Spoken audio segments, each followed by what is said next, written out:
Have you ever experienced that strange feeling when you learn about something new, and suddenly, it seems to appear everywhere?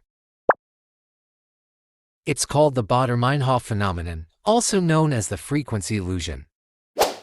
A person notices a rare bird in a tree, then sees it in a magazine, on a billboard, and mentioned in a conversation.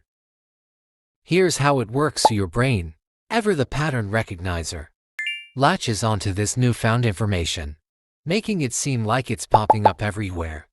But in reality, it's just your brain paying closer attention to something it previously ignored.